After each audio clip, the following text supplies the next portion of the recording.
Alright, this is the fourth video for chapter 24, covering pages 469 to 471. So we know that a compass works because of the magnetic field. And a compass works when you're out wandering in the wilderness because the earth has a magnetic field. The earth itself is a giant magnet. And one thing that you need to know, we often think of the geographical North Pole and the South Pole as being the magnetic poles, but they're not exactly the same. They don't even exactly line up. In fact, there's a slight difference between your North Pole and geographically and your North Pole magnetically. So this discrepancy between them is called magnetic declination. So, and it's going to change. It's not always the same. Now, we don't know for sure why the earth is a magnet. We just know that it is.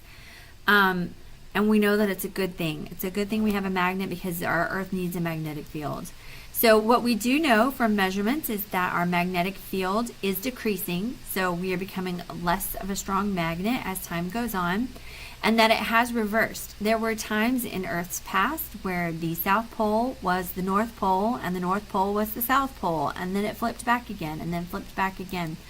So there are a couple of theories as to why the Earth has a magnetic field and how it got formed, right? The first one's called the dynamo theory, and the second one is called the rapid decay theory.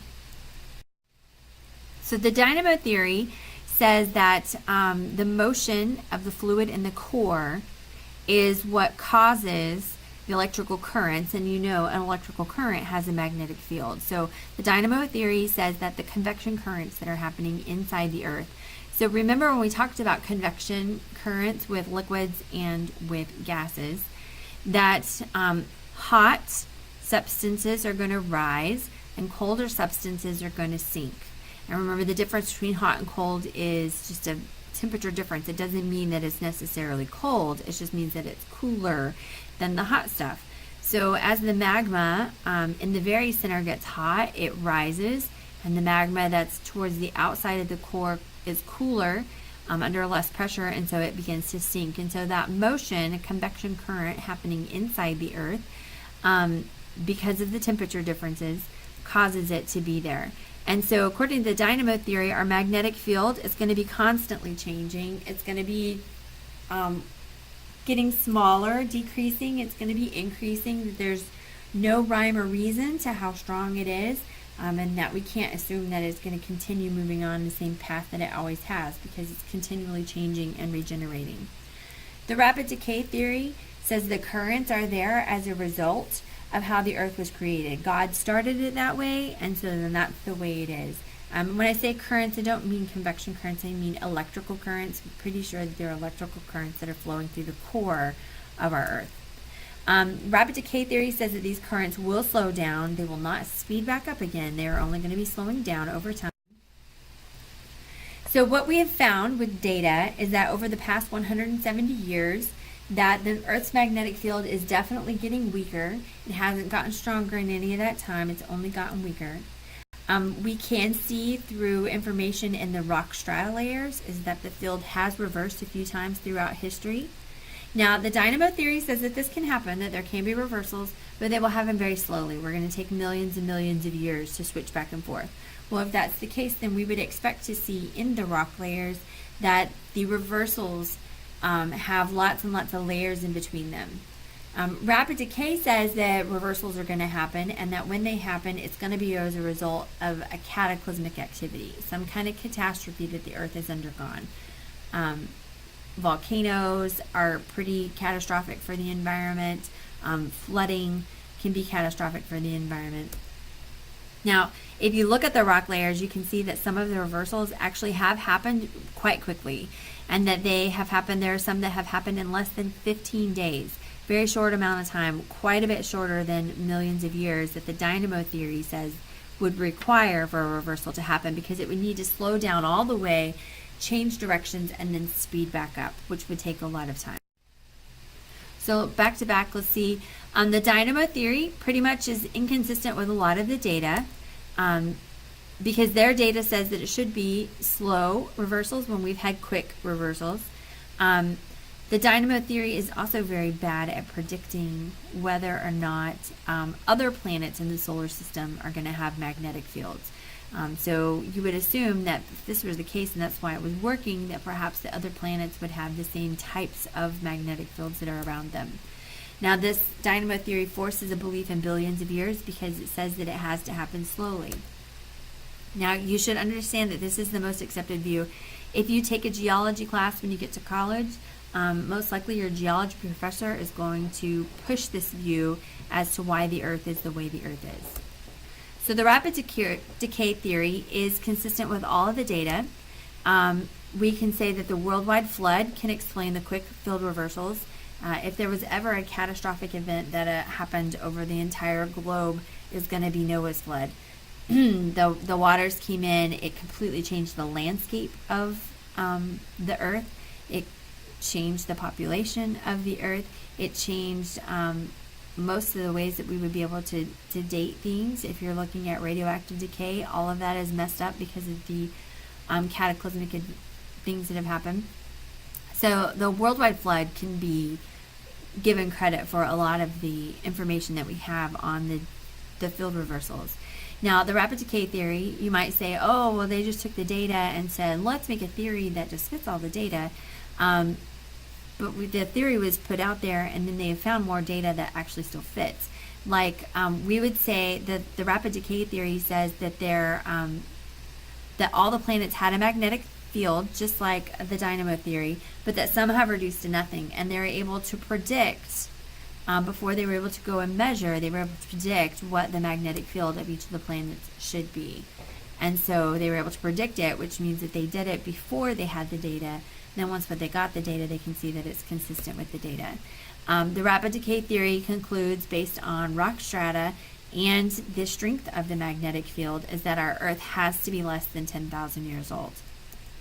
So the only scientists you're going to find that are really going to fall in line with the rapid decay theory, in fact, our book doesn't even talk about it, is because you're required to believe in a literal Genesis, that God created the Earth and mankind and plants and animals, everything that's on the Earth, all of the universe, all of it, in 6 days, and then rested on the seventh, and that's when time started for our planet, and that the Earth is young. That it follows the line of what Genesis is, the line of how Genesis lays out the history of our planet is going to fall in line with the rapid decay theory. But I just want you to keep in mind, hopefully you've noticed that by the way I've been talking, that I firmly believe in the rapid decay theory. And that's because there's no such thing as an unbiased scientist. Scientists try to be unbiased, but we are human beings and we are imperfect creatures, and there's no way we could be unbiased. If you come to me and you're talking to me about the kids in the 6th grade and you're talking, I would be like, well, there's one kid that's not like that because he's my kid, or whatever, because I'm not going to be unbiased about my children. I'm not going to be unbiased about my family. Everybody has a bias, and you have to bring that in with you when you are talking about and looking at data, even scientists, because you can't be unbiased about it. You're going to look at that data, and somebody who believes in evolution and somebody who believes in creationism are going to look at the same data, and they're going to look at it through their worldview, whether or not it's a worldview that is in line with Jesus and the Bible or not, and you're going to take that data and you're going to look at it differently and see what you want to see. And so we can point out that all the data is inconsistent, but they are going to be biased towards that data and say that it has to be the dynamo theory because there's no way you can believe in a literal Genesis, because there's just no way that could happen. So what is the point of the magnetic field and why is it so important? Well, basically without it, we are all dead meat. So basically what it does is protection from the cosmic rays that are emitted by the sun and other things that are out there in the cosmos. So there's some really high energy particles that are being emitted by the sun, and when they come in contact with our magnetic field, they are either deflected or destroyed. Right, so it deflects the majority of them, but I want you to think about where it would have to deflect them out.